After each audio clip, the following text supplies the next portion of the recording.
So welcome into this tutorial on mixing in BandLab. We're just going to do a bit of the mixing for this Pacifier, Catfish and Lobotoman song. You should have the waves for that. So once you're in BandLab, first thing you need to do is make sure you've got access to the waves. So there are all the waves for that. They're in Windows here, but they could be in your own computer. I'm going to say create, and doesn't matter, we're just going to say new instrument track. I'm going to call this Catfish. And I'm going to press save, and then I'm going to get my WAVs, and there's those WAVs and that one. I'm just going to drag those WAVs in and put them in this box, and then they'll end up on screen. I'm going to bring those to the front of the song, and you'll be able to hear the WAVs as soon as that happens. I'm going to get rid of this track, delete the track there. I'm going to set this to 148 because that's what it needs to be, 148 beats per minute. Then certain things, no, I don't want to, you definitely don't want to adjust the regions. So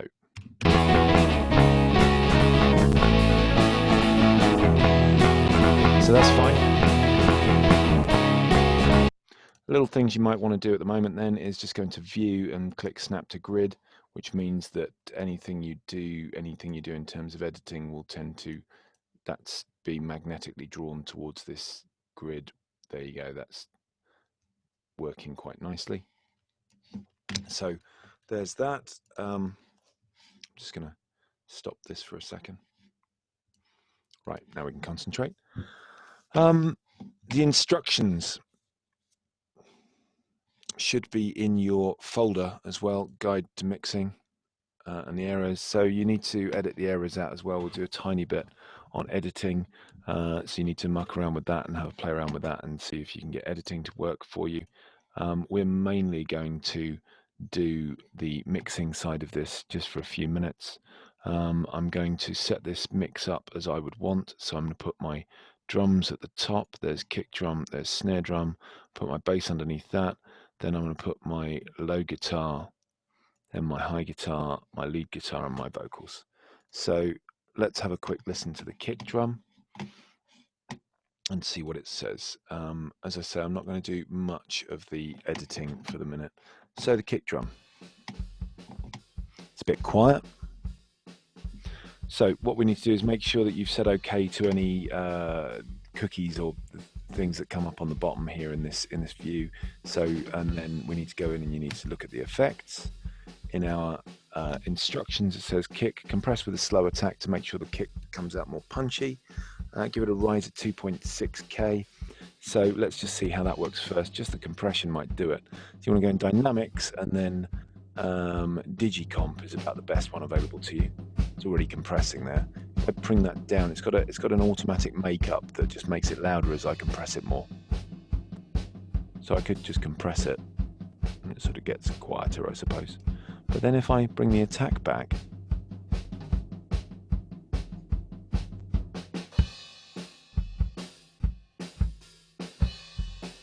you'll find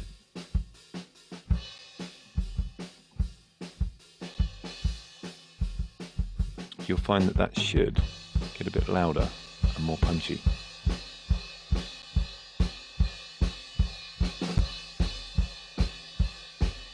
It's not at the moment. Why is that not working on there? Let's try one more time. Maybe it was. Very subtle. So let's just try this digicomp again. There you go, that's what we're expecting. Maybe it needs to be a bit louder. There you go. Just turn the threshold down. If it does that, if the effect just doesn't work, just get rid of it and put it back in again. Now if I turn the attack down a bit, what's happening is the kick drums are getting through, the front end of the kick drums are getting through. I have to turn this track down a little bit over here. Kick drums are getting through, but the rest of the noise is being then compressed afterwards. So that's what this sort of clever method of gating does for you. You don't really need to do anything else to that. Don't want to take it much further. Make about 150 milliseconds, you get quite a clicky kick out of it.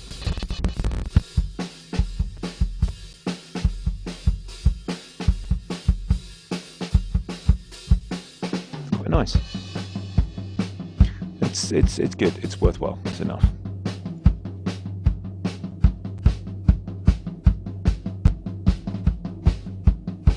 There you go. Okay. So that's still too loud. Okay, that's fine. We could put a little bit of EQ on this, graphic EQ. At 1.6 will probably do it. Maybe a bit of 100. Just a couple of dBs, 4 dBs, nothing more than about 4 dBs on both.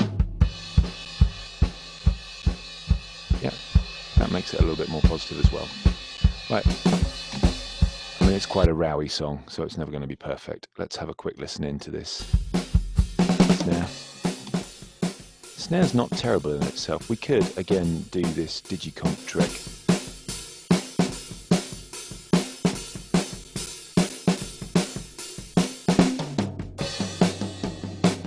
Bizarre. Again, the moment I launch it, it doesn't work, but I bet if I put that in again, that will just work.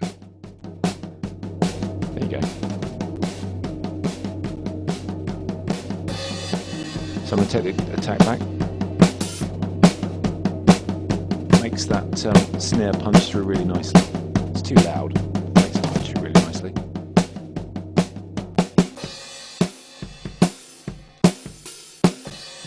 Perhaps a bit too much.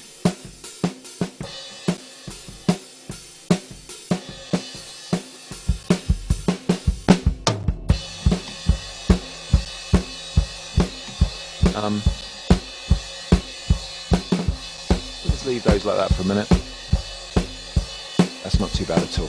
Let's put this bass on. Let's just use one of the amplifiers. Let's nip in here and say multi-amp, and let's just go for a classic bassman or something.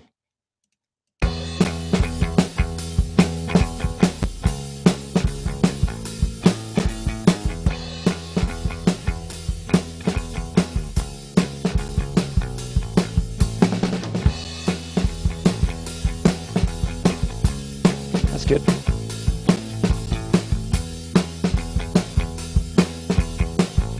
Turn the bass up a bit and the mids.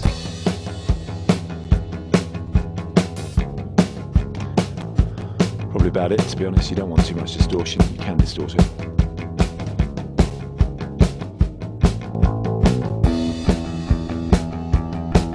Let's see what else we've got.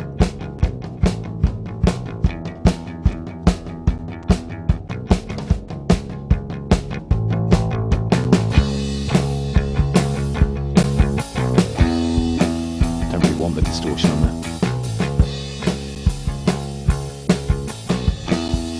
It's quite nice. Probably don't want that cab, you probably want something like a 410 or maybe a 810. Not having much effect out of it.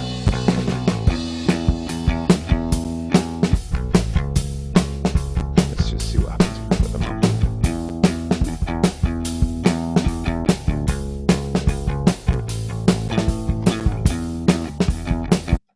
Yeah, our bass amp's sounding pretty good on there.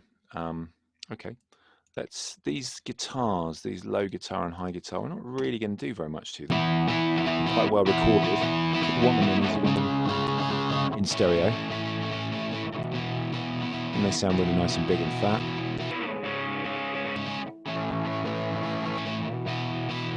And they probably want to be a bit quieter than that. But you want to balance them so they're in the middle. There you go, that's pretty good.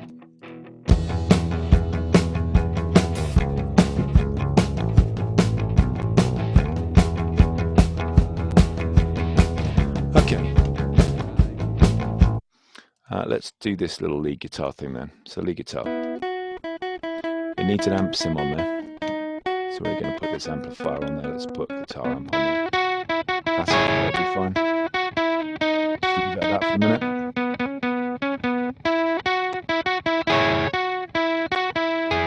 Okay. I might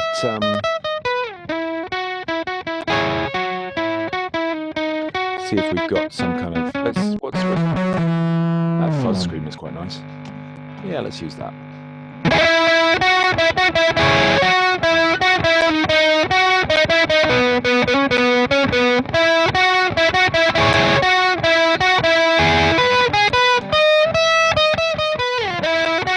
Okay, so we're just gonna, you can fiddle around with that and get yourself a much nicer sound. The one thing you will notice here is that this needs gating because there's noise. As soon as we're not playing, the guitar just hums. So we're going to have to go in here and we're going to get ourselves Dynamics, a noise gate. And we're going to put that noise gate right at the start, pick it up, move it there. And then what happens?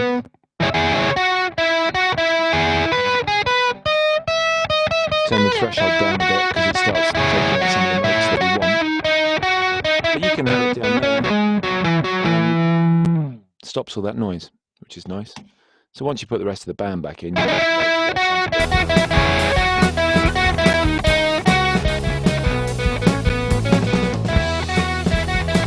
other things we can do here is we can go onto the effects and we can put ourselves a reverb on there. Let's just get rid of that. And put ourselves a reverb on there. I quite like the Space Maker.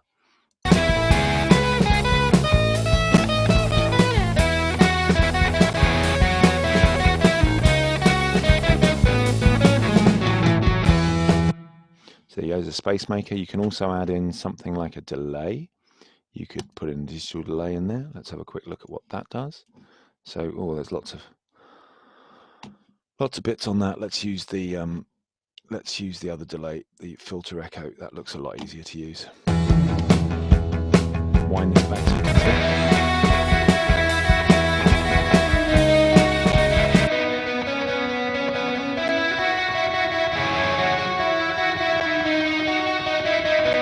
Not bad straight away. Might take the cutoff down a bit. Certainly has body.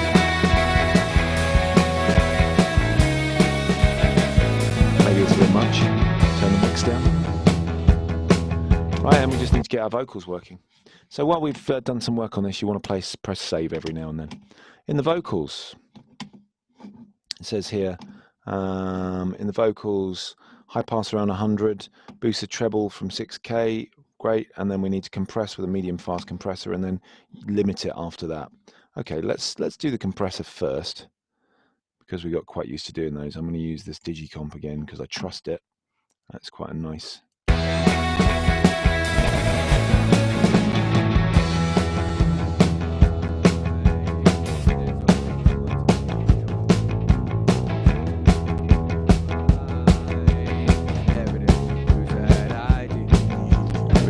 Take the threshold right down. We'll boost that a little bit. Take the attack back a little bit.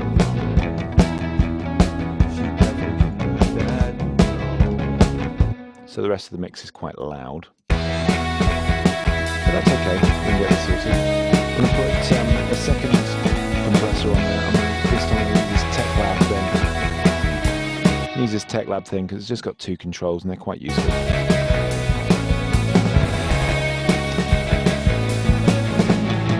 There's always high.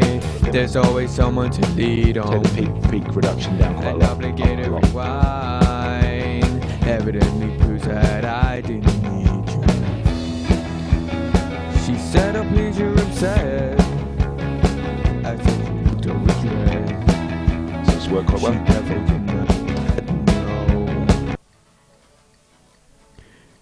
You see, I'm feeling like it's put on when you say you don't need me, and you are nothing of me. Right at the front.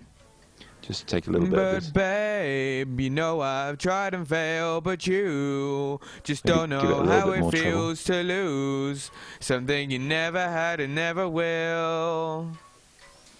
That ought to do it.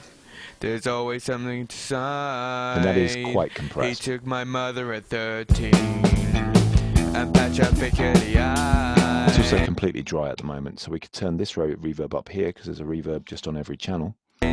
Evidently proves that I didn't need you, no. She said that you had to test. I said she looked underslept.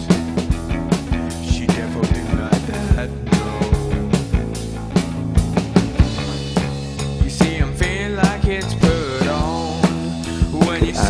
don't need me, and you are nothing of me.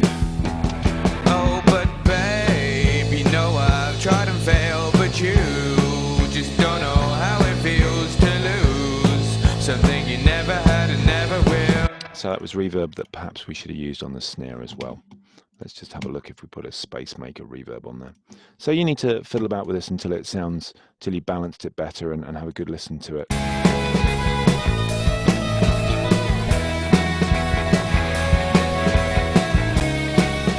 That's not bad.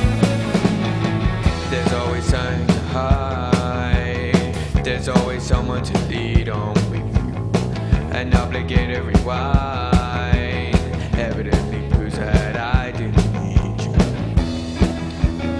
She said, oh please, you're upset. I said she looked overdressed. She never denied that, no.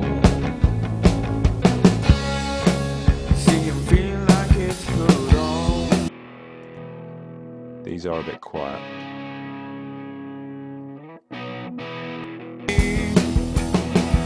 But babe, you know I've tried and failed, but you just don't know how it feels to lose something you never had and never will. There's always something inside. He took my mother and third. That's pretty good. Okay, so what you need to do then, if you want to mix it out, is you then show the length of the recording that you want. Just down here, if you want to do your edits, you can use these zooms to edit in here, to pop in and then see what you're doing. The only edit that I'm going to show us today is this one, the very, very end of the track. So one, the vocal tends to hiss a bit if you leave it on past there. So I'm just going to click on that little nodule there and just move that back in so you can't hear the hiss.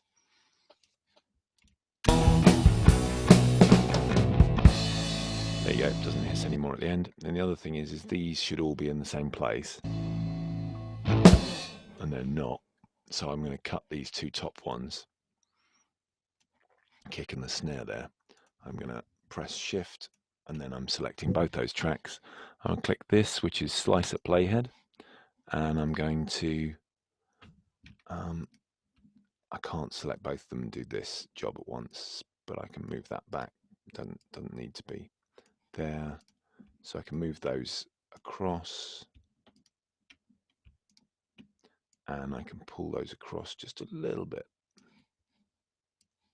And you'll probably find it sounds a bit tighter.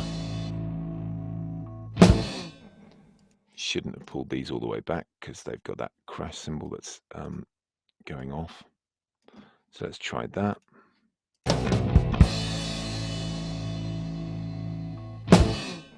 There you go. It sounds a bit tighter generally. We could probably tidy all of this audio up just at the end, just a little bit, so that you don't have anything untoward hissing. Then the next thing is you want to, let's just make sure that that's about right. So that's the length that we want, and then we're going to go save, and then we're going to go file, download, mix down as, and it'll give us a choice of MP3, and you probably want a 192 kilobit per second MP3. Then it'll let you download your MP3 file, and you should save this again in your BandLab account so that you've got this to carry on your mix with if you choose to carry on your mix. So this is what happens now. So you just say high quality. You don't really need the highest. You definitely don't need WAV for this. So do that, and then it'll just mix it all down for you. Okay. Thanks very much for watching, and that's been a little mixing exercise in BandLab.